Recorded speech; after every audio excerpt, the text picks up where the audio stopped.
Amém. Uma boa noite a você também que está nos ouvindo, está nos vendo aí por meio das redes sociais. Que Deus abençoe tua vida e também faça da tua casa aí uma igreja. Que você realmente sinta a presença de Deus aí e entenda os sonhos dele para a tua vida. Estamos felizes porque estamos aqui mais uma vez, né? Graças a Deus podemos estar aqui na casa do Senhor, poder nos reunir entre irmãos para bendizer e louvar o nome de Deus. Culto de quarta-feira é sempre especial, é aquele culto onde a gente pode tirar um momento a mais para orar, podemos fazer uma oração ali um pouco mais demorada, testar os nossos joelhos, não é verdade? Para ver se eles estão firmes e fortes ali ainda. É sempre bom nos curvarmos diante do Senhor. E o culto de quarta-feira também é um momento para nós testemunharmos. E antes de tudo, eu gostaria de começar aqui a mensagem com um testemunho, que também tem a ver com aquilo que nós vamos estar falando ao longo do sermão. Neste fim de ano, eu e minha esposa, que está aqui, tivemos a oportunidade de ir para a praia, passear, tirar assim as férias. Na volta, nós enchemos ali o carro, tudo, mas não sei o porquê, na volta a gente sempre deixa mais bagunçado o negócio, né? Para ir a gente até organiza o carro e tal, ok? Mas na hora de voltar parece que está com aquela angústia de querer voltar para casa, e aí as coisas porta-mala vão daquele jeito, né? Chegou na hora de fechar, aquela última fechada assim, e agora vamos voltar para casa. Quando eu fechei, puf, estourou a maçaneta ali, a fechadura do porta-mala do carro. E aí eu lá, não conhecia ninguém, olhei para o lado, tinha um rapaz dormindo numa rede. E aí eu constrangido de não acordar o rapaz, né, imagina? Aí sabia que ele tinha passado daqui a pouco a noite inteira acordado, estava dormindo ali, praia. Esperei ele se mexer, quando ele deu uma balançada, perguntei para ele se ele tinha uma corda, ele veio para mim com um barbantezinho. Eu olhei aquele barbante, agradeci, mas não me deu muita fé. Fui, amarrei ali e tal, liguei o carro e fui indo, né? E eu pensando, e nisso que eu saí com o carro, eu comecei a orar ao Senhor, dizendo: Deus, se for para estourar esse barbante aí, deixe estourar aqui dentro da cidade, porque depois nós iríamos pegar a 101, e aí imagina, andando a 100 por hora ali, e chega a estourar aquela cordinha lá e começa a cair as coisas do porta-mala. Imagina o que não ia acontecer. E aí eu comecei orando, dizendo: Senhor, por favor, minha esposa contou para mim também que ela também estava orando, eu dizendo: Senhor, se for para arrebentar, que arrebente agora, que arrebente agora. Dito e feito, comecei a andar com o carro, foi um quebra-mola, foi dois, daqui a pouco só deu o barulho lá do porta-mala atrás, buf, abrindo para fora. Parei, tranquilo, dizendo: Senhor, muito obrigado, porque arrebentou. Desci, olhei, peguei minha caixa de ferramenta, vi que eu só tinha um arame ali, mas não dava, tinha que ser uma corda. E nisso que eu estava vindo com o carro, eu vinha pensando numa cordinha que era a corda perfeita para amarrar aquele porta-mala. Parei o carro, então, olhei, e aí minha irmã falou: olha, do outro lado ali tem um borracheiro, vai ali ver. Tá? Fui lá no borracheiro, estava ele sentado na cadeira, obviamente. Falei a situação e tal, expliquei o que tinha acontecido. Ele só se levantou da cadeira, ergueu a mão assim, e a cordinha, sabe aquela que eu estava mentalizando, que eu dizia assim: Senhor, é essa aqui que eu preciso para amarrar o porta-mala e poder voltar com segurança, essa cordinha. Ele puxou assim, ó, e me deu uns 3 metros daquela cordinha. Tenho cordinha lá em casa agora para amarrar um monte de coisa. Deus, Ele cuida de nós quando nós estamos em comunhão com Ele. Ele é um Deus poderoso. Eu sempre digo, muitas vezes nós estamos esperando que Deus Ele faça grandes milagres em nossa vida, grandes coisas, quando na verdade Deus Ele é simples e mostra o seu cuidado paternal para conosco nas coisas simples. Deus Ele quer que nós venhamos deixar a nossa vida no comando dEle. Por isso a importância de cada dia pela manhã nós buscarmos ao Senhor, dizendo: Senhor, esse dia eu não o conheço, mas o Senhor o sabe, então eu entrego para Ti. O que tiver que acontecer, que seja para a honra e glória do Teu nome. E quando chega no final do dia, meus amigos, a bênção é certa, mesmo em meio à tempestade. Quando nós chegamos em casa, eu só botei a chave no porta-mala ali, quando eu botei, a tampa voou para trás, parece que nem amarrada estava. Deus, Ele vai cuidando de nós. Amém por isso? Vamos pegar nossas Bíblias, você tem ela aí?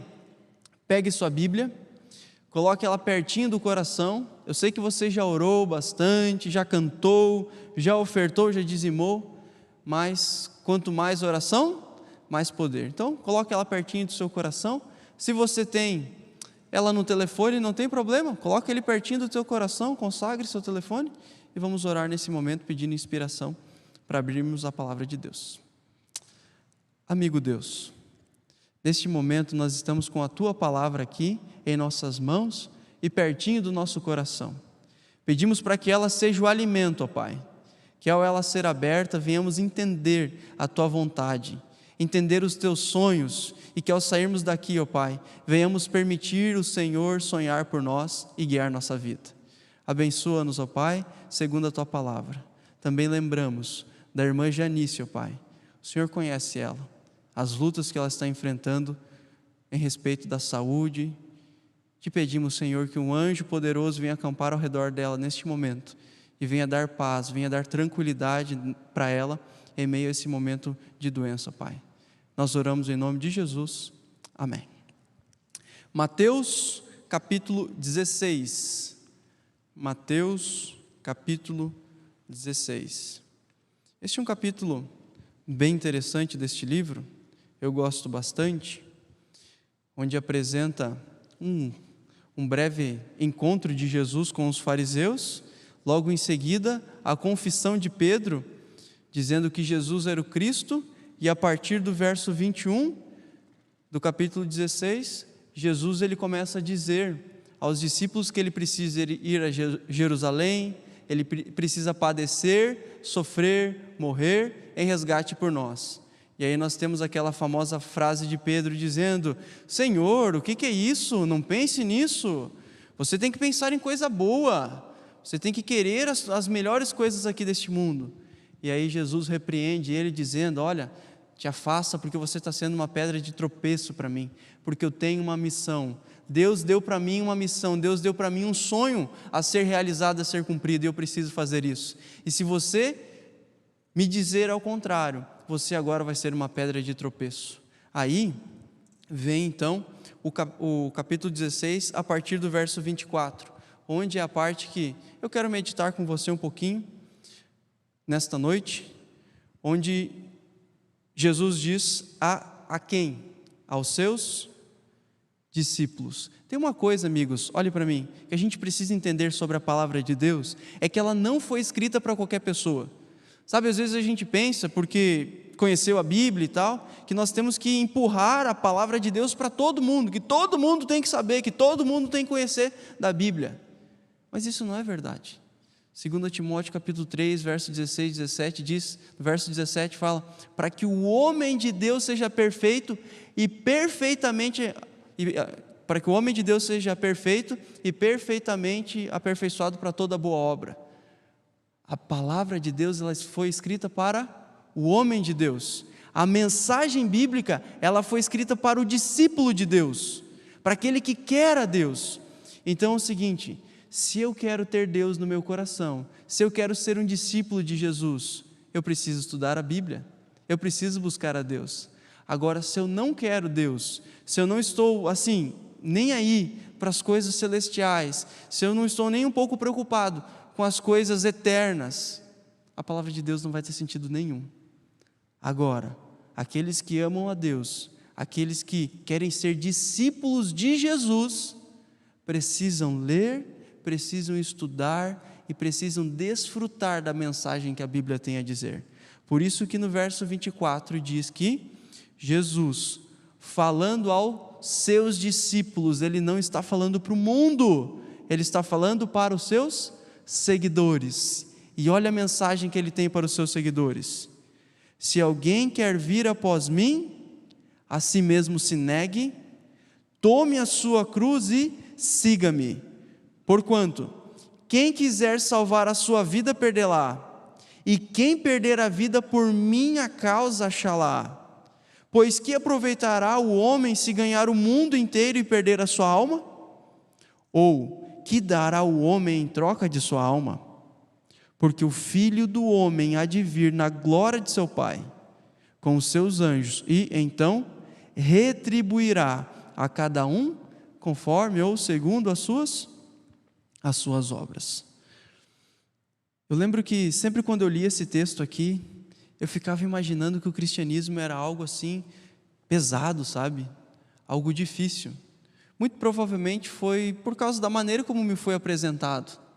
Cristianismo mais rude, sabe? Puxa vida, eu sou um cristão e agora eu tenho que sofrer, eu tenho que padecer, eu tenho que ser assim deixado de lado pelas pessoas, a minha vida tem que ser uma vida complicada porque eu vivo num ambiente hostil. Eu sempre imaginei que esse texto estava dizendo isso para mim, que eu tinha que tomar uma cruz, que eu tinha que assim ser escorraçado pelas pessoas aqui, porque eu sou cristão, porque eu sigo a Bíblia, porque eu guardo os mandamentos, porque eu sou fiel a Deus. Eu sempre imaginei que a vida cristã era isso aqui. Existe um campo da filosofia, eu sei que você sabe que existem vários, mas dentro de um campo da filosofia ele diz que uma pessoa, quando ela deixa de sonhar, ela deixa de viver. É mais ou menos assim. Existem pessoas que chegam a uma determinada fase de sua vida que elas dizem: esse carro aqui está bom, essa casa aqui está boa, esses móveis aqui estão legais, essas roupas também, eu não quero mais viajar, não quero mais estudar, não quero mais nada. Para mim tudo isso está bom. Dentro do campo da filosofia, se entende que uma pessoa, quando ela chega nesse estágio, quando ela chega nesse nível, é como se a pessoa ela deixasse de viver, porque ela não tem mais objetivos, ela não tem mais nenhum tipo de motivação para poder levantar pela manhã e viver, alcançar coisas, conquistar coisas. Ela está morta, mas ao mesmo tempo respirando. Ela não tem mais objetivos. Jesus, ele vai contra todo esse princípio filosófico, dizendo que quando a pessoa deixa de sonhar, quando a pessoa deixa de ter objetivos, ela deixa de viver. Jesus, ele vai contra. É isso que eu gosto muito de Jesus, que ele gosta de quebrar paradigmas. E quando Jesus ele fala, a partir do verso 24, que se alguém quer vir após ele, se alguém quer ter um encontro com ele mesmo, deve se negar a si mesmo, deve tomar a cruz dele e deve seguir. Cristo não está dizendo aqui para nós que nós temos que ter uma vida sofrida, uma vida difícil. Claro, vivemos num mundo hostil. Nem sempre aquilo que nós fazemos vai ser popular. Graças a Deus vivemos num mundo, aqui num país, melhor dizendo, onde nós temos inúmeros incentivos, inúmeros apoios da comunidade de forma geral. Nós fazemos projetos e as pessoas nos apoiam. Mas se fosse em outros lugares ou em outros países, as pessoas não recebem isso. Entretanto, o que Cristo está querendo dizer para nós aqui é que nós não devemos apenas ter uma vida difícil. Ele está dizendo para nós que nós devemos deixar de sonhar e permitir que Ele sonhe para nós. Veja no verso 25, quando ele fala: porquanto quem quiser salvar a sua vida, ou seja, quem quiser sonhar por si, quem quiser resolver a sua vida por si, quem quiser estabelecer as suas metas por si, quem quiser ter tudo sobre o seu controle, sobre a sua mão, sobre a sua direção, este vai perder a sua vida. E quem perder a vida por causa dele, ou seja, quem entregar a vida de forma completa nas mãos do Senhor Jesus, dizendo assim: Senhor, agora é Tu que comanda, agora é Tu que cuida, agora é Tu que dirige, este vai salvar a sua vida, porque quem está direcionando, quem está cuidando, quem está protegendo, não sou eu mesmo, mas é Deus. E aí vem o verso 26 que ele diz: pois o que tu vai aproveitar se tu ganhar o mundo? O que vai aproveitar se você encher a conta de dinheiro no banco? Do que você vai aproveitar se tiver 10, 20, 30 casas para alugar ou para desfrutar, enfim? Do que vai adiantar ter um super carro, fazer super viagens ou ter 3, 4 doutorados? O que você vai aproveitar no dia do juízo? Não vai resolver em nada. O que aproveitará o homem se ganhar o mundo inteiro e perder a sua alma? E aí vem o verso 27, que é onde o Bulhão falava, né? Quer você queira ou não, Jesus vai voltar. Você está preparado ou não, Jesus vai voltar. E é isso que Jesus está afirmando no verso 27 para nós, dizendo que o Filho do Homem ele vai voltar. Tendo você se preparado, tendo você se entregado ao Senhor, ou tendo você medido, focado e almejado apenas coisas terrestres, não interessa. O Filho do Homem ele vai voltar. E no dia do juízo, o que eu vou apresentar ao Senhor? Eu vou apresentar as conquistas terrenas, ou eu vou apresentar para Deus uma vida de amizade e de submissão a Cristo, que é esta de carregar a cruz do Senhor, dizendo para Deus: Pai, eu não quero tomar as decisões sozinho, eu não quero resolver sozinho, eu preciso que Tu me diga, é este o caminho que eu devo andar? É para lá que eu devo ir? É isto que eu devo comprar? É aqui que eu devo estudar? É nessa cidade que eu vou morar? Eu preciso entender que a minha cruz é a entrega total e completa dos meus planos, sonhos e objetivos a Cristo Jesus, o grande Salvador. Porque no dia da volta dele, Ele recompensará cada um conforme as suas obras. Obviamente, isso aqui não está dizendo que você vai ser salvo, nem eu, por ter ajudado pessoas, ou por ter feito coisas boas, ou por... Enfim, não é por isso. A principal obra que um cristão ele precisa fazer, que é a maior de todas para ser salvo, é a entrega completa para Cristo Jesus. Esta é a obra única e exclusiva nossa, que vai valer a pena e que vai ser levada em consideração no dia do juízo. É a obra de termos nos entregado ao Senhor Jesus, por completo, por inteiro, quer seja na nossa vida espiritual, familiar, financeira, não interessa. Nós precisamos ter nos entregado por completo, e é isso que Deus vai levar em consideração no dia do juízo. Este se entregou por completo? Este se entregou de verdade, era meu amigo, ele permitia que eu realizasse na vida deles os planos que eu tenho para ele? Se a resposta for não, para o céu a resposta também será não, porque essa pessoa será infeliz lá no céu, será uma vida miserável lá. E a Bíblia diz que não haverá pessoas tristes, então essa pessoa que não quis se entregar para Cristo agora, ela não poderá ir para o céu. Por quê? Porque o céu não vai ser um lugar feliz para ela. Agora, se ela se entregou, se ela tomou a sua cruz, se ela disse para Jesus: olha, Pai, sonha para mim, realiza para mim, me mostra o caminho, cuida da minha vida. O céu vai ser um lugar maravilhoso, porque lá no céu nós viveremos junto de Jesus e Ele cuidará de toda e qualquer coisa. Eu lembro que na minha vida eu sempre tive 3 objetivos bem estabelecidos, ali pelos 15, 16 anos, não faz muito tempo, né?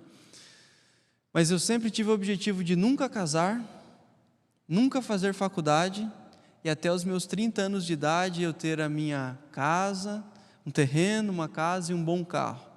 Esses eram os alvos da minha vida. Eu nunca quis casar, porque infelizmente eu não venho assim de um ambiente familiar funcional, onde a gente possa usar ele como exemplo de algo positivo, não que seja assim terrível, não é uma coisa assim, né? Mas não é um exemplo que eu olhei e disse assim: puxa vida, eu quero para mim também. Então eu sempre coloquei como meta para mim, não ao casamento, não quero casar. O meu segundo objetivo era que eu não queria fazer faculdade. Vocês sabem, eu sou natural aqui de Igrejinha, e ali nós começamos a trabalhar sempre muito cedo. Com 10 anos eu já trabalhava, e aí de 11 para 12 eu comecei a trabalhar numa oficina de chapeação, e meu grande sonho era um dia ser dono de uma oficina de chapeação, porque financeiramente falando, nós temos, nesse ramo de trabalho, você tem condições de ter uma boa vida economicamente falando, e esse era o meu alvo, né? Não preciso estudar. Entretanto, eu terminei até o ensino médio para garantir, né? Vai que um dia acontece alguma coisa. Fiz até o ensino médio, porque aí já era algo considerado como estudo.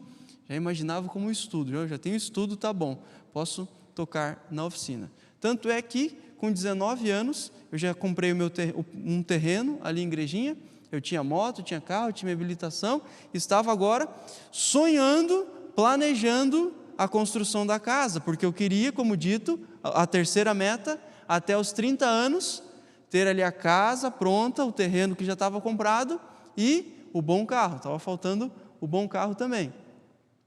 E eu sempre almejei, fiz de tudo para conseguir alcançar aquilo ali. Nesse período onde eu entrei para a oficina, o pessoal trabalhava demais, acabei perdendo o foco dos estudos, por um ano eu reprovei na escola, me decepcionei muito, fiquei muito triste. No outro ano eu estudei muito, passei, aí fiz o supletivo e passei do ensino fundamental para o médio. A 8ª série eu não fiz, eu pulei direto para o primeiro ano.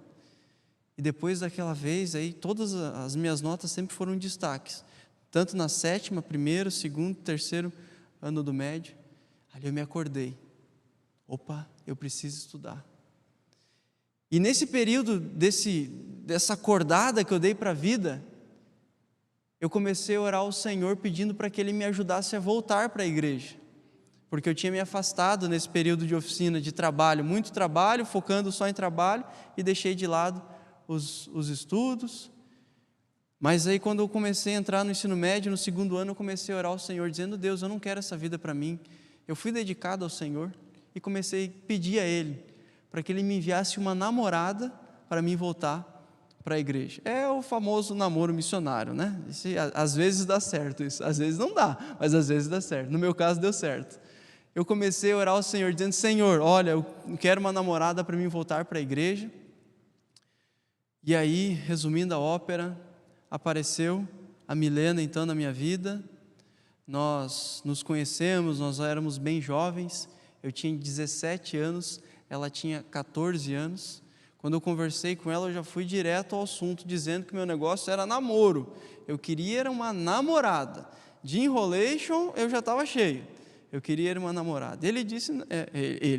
Ela disse: não, certinho, eu namoro e tal. Eu só primeiro preciso completar 15 anos. Aí eu já entendi a resposta do Senhor, né, dizendo: olha, não é essa aqui. Porque eu estava combinando com Deus que era para agora. Tinha que ser para o dia de hoje. Olha, eu quero uma namorada agora porque eu quero voltar logo. E quando ela falou que tinha que completar 15 anos, eu já entendi. Ah, não é essa aqui. A gente começou a conversar por mensagem. Já não respondi mais. Na segunda-feira, a gente começou a conversar no sábado. Na segunda-feira eu já não respondi, porque no domingo ela disse que tinha que completar os 15 anos. Aí na terça-feira ela voltou atrás. Começou a mandar mensagem e tal, recuperar a amizade. E a gente começou a conversar. Resumindo, naquele mesmo mês, estava eu lá bem faceiro conhecendo o sogrão. Antes dos 14 anos, antes dos 15 ali, nós começamos a namorar e Deus foi dirigindo. E depois daquele encontro que eu tive com ela, eu fiz da minha vida uma vida de oração, dizendo para Deus sempre: Senhor, faz da minha vida aquilo que Tu quiser. Faz da minha vida aquilo que Tu quiser. E aí nós voltamos para a igreja, eu voltei para a igreja, ela conheceu a igreja, nós começamos a trabalhar na igreja e a oração foi sendo sempre a mesma: Senhor, faz da minha vida aquilo que Tu quiser. Senhor, faz da minha vida aquilo que Tu quiser. E aí um dia, o pastor da igreja e outras pessoas começaram a dizer para mim: Dionei, você tem que estudar teologia. E eu pensando assim: meu Deus, a última coisa que eu quero é estudar. Não quero, não, estou fora. E eles vinham para o meu lado, eu disse: não, estou fora. E aí começaram a ir para a Milena, dizendo que ela tinha jeito de esposa de pastor. Aí eu comecei a ficar meio nervoso, né? Porque se eu não queria estudar teologia e ela tinha jeito de esposa de pastor, ela não ia poder casar comigo. E aí Deus começou a falar comigo e eu comecei naquela oração: Senhor, é o que Tu quiser, não é o que eu quero, é o que Tu quiser. Tanto é que foi numa semana de oração que ali está o orador, o Gabriel. Ele estava pregando lá na semana de oração jovem, aquela semana, e eu estava naquele período assim, clamando a Deus sobre a questão dessa decisão de fazer teologia ou não. E foi na quinta-feira, no segundo dia que ele estava pregando lá para nós, eu tomei a decisão de então estudar teologia, lendo Provérbios capítulo 3, do verso 1 ao verso 10. Ali Deus falou para mim. E aí eu entendi. No domingo falei com a Milena dizendo, olha, eu vou estudar. Quero estudar teologia. E aí eu pedi ela em casamento, e aí fui no sogro, pedi a mão, deu tudo certo.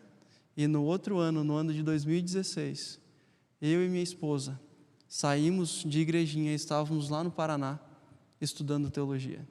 Aquele que nunca quis casar, estava casado. Aquele que nunca queria fazer uma faculdade, estava cursando uma faculdade. E aquele que até com os 30 anos queria ter a sua casa, o seu carro. Eu estou quase com 30 agora, estou com 26, e eu não vou ter a minha casa e o meu terreno. O carro a gente tem, mas a casa e o terreno a gente não vai ter até os 30 anos. Mas obviamente Deus tem nos dado uma boa e bela morada, Deus tem cuidado de nós. Mas o porquê que essas coisas aconteceram? Porque eu orei dizendo, Senhor, faz da minha vida aquilo que Tu quiser. Faz da minha vida aquilo que Tu quiser. Então Jesus diz, vai, toma a minha cruz, eu vou viver para Ti. E meus amigos, Deus tem me abençoado de maneira rica, de maneira tremenda, como eu nunca imaginei. Nós já conhecemos vários lugares do Brasil, consegui concluir a faculdade, tenho uma esposa maravilhosa, agora vamos ter uma filha. Deus tem cuidado de nós. Em resultado da oração, Senhor, faz da minha vida aquilo que Tu quiseres. O Espírito de Profecia diz que uma das coisas que mais faz o inimigo tremer é o testemunho de alguém. Nós precisamos testemunhar da nossa vida, dos milagres e das bênçãos que Deus faz por nós. Os milagres, eles são feitos para crentes. Descrente não pode aproveitar milagres, porque ele não crê. Se você crer, se você entregar, se você disser, Senhor, eu vou tomar a Tua cruz, eu quero que o Senhor sonhe para mim. Meus amigos, a minha vida é uma prova viva de que Deus Ele vai realizar na tua vida aquilo que você jamais imaginou. Porque Deus, Ele é um Deus todo-poderoso, Ele é um Deus de milagres, é um Deus que faz acontecer.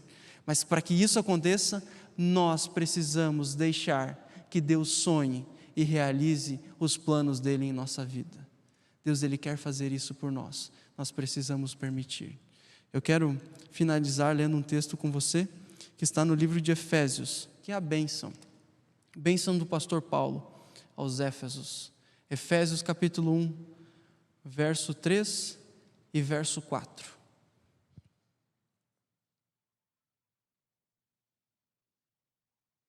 Efésios capítulo 1, verso 3 e verso 4.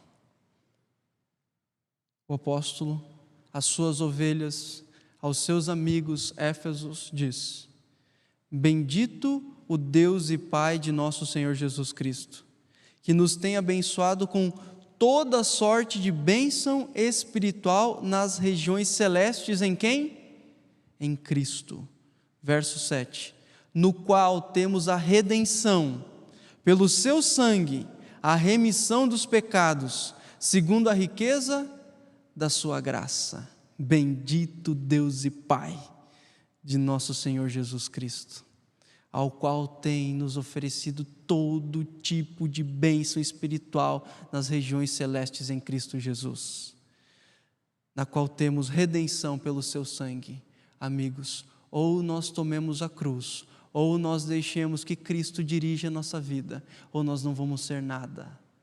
Mas se nós permitirmos, se nós aceitarmos a remissão dos pecados e a riqueza da graça de Cristo em nossa vida, aquilo que nós jamais sonhamos, aquilo que nós jamais imaginamos, é o que Deus vai preparar e vai dar para cada um de nós.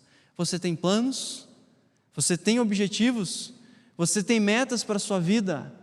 Não está errado, mas nunca se esqueça de consultar ao Senhor, perguntando: Deus, é isso que Tu queres para a minha vida? Esse é o Teu sonho? Esse é o Teu plano? Essa é a Tua meta para mim? Se a resposta for sim, você vai entender, Deus vai falar com você. Vá sem medo, Deus vai prover tudo o que for preciso. Eu e minha esposa saímos com um carro cheio de coisas dentro e voltamos felizes da vida, com um chamado para trabalhar na igreja de Deus. E hoje estamos aqui com vocês, do ladinho da nossa cidade, por coincidência ainda, porque Deus está dirigindo. Hoje estamos aqui, quem sabe outra hora podemos estar muito longe, mas não interessa, porque o lugar não faz a bênção, quem faz a bênção é Deus. Nós precisamos estar onde Deus está. Deixe Deus sonhar por você. Vamos orar? Você pode ficar de pé?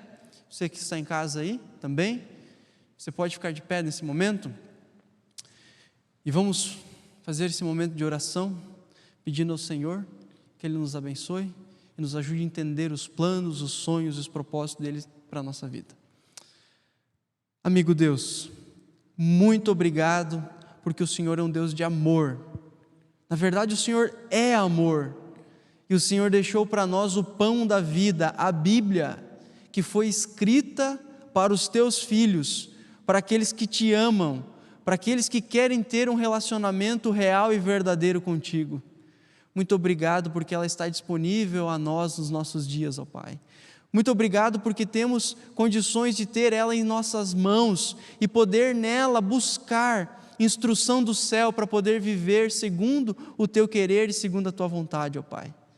Aqui nós vimos que o Senhor conversou com os discípulos, mostrando para eles que o melhor caminho é deixar de lado as metas e os sonhos mundanos e entregar-se completamente a Ti, ó Pai. Eu sei que o Senhor já fez inúmeros milagres em vidas aqui dos Teus filhos, ó Pai. Eu sei que o Senhor tem aberto portas e derramado bênçãos sem medidas na vida de muitas pessoas que aqui estão, em resultado da oração e do clamor a Ti. Mas eu quero Te pedir, ó Pai, continue falando aos nossos corações. Continue falando ao nosso ouvido, para que venhamos entender a Tua vontade, ó Pai, para que venhamos tomar a nossa cruz e andar segundo assim diz o Senhor, que venhamos fazer a Tua vontade e desfrutar de bênçãos sem medidas, ó Pai.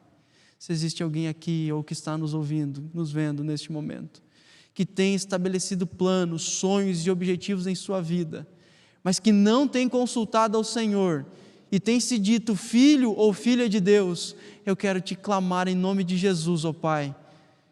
Se essa pessoa permitir, entra com o Espírito Santo na mente do coração dessa pessoa e permita que ela veja os teus sonhos, os teus planos e os teus objetivos para ela, ó Pai. Por favor, Senhor Deus, dirija essa igreja, dirija cada um de nós. Não nos deixe andar sozinhos neste mundo terrível, neste mundo mau. Que o Senhor e a Tua paz, que as bênçãos celestiais em Cristo Jesus, que o perdão dos pecados por meio dos méritos de Cristo estejam estabelecidos em nossa vida. E a nossa oração, ela é feita nesse nome poderoso, no nome de Jesus. Amém.